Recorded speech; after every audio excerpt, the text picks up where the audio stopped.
Нұрсұлтан қаласы номері 1-ші өнер мектебінің 3-ші сынып оқушысы Еслибай Толғанай. Жетекшім Кулгибаева Ғазиза Кенеспаевна. Ғарифолла Құрманғалиевтің «Сәлем» атты әнін орындаймын.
Ғарифолла Құрманғалиев 1909 жылы дүниеге келіп, 1993 жылы көз жұмды.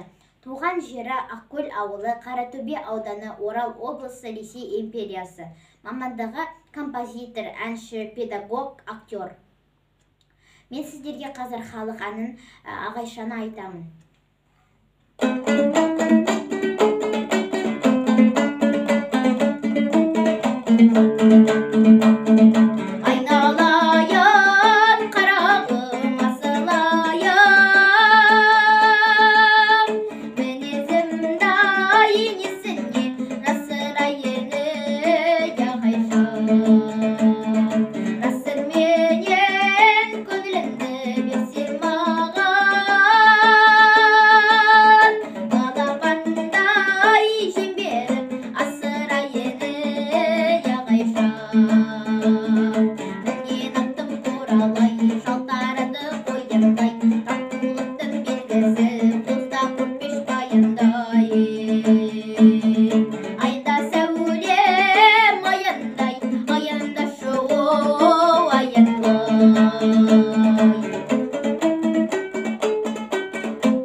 Дегеніміз ауызша дәстүрмен сақталған және қоғамға таныс қандай да бір ұлт пен этникалық адамдар тобына арналған ерекше әуен.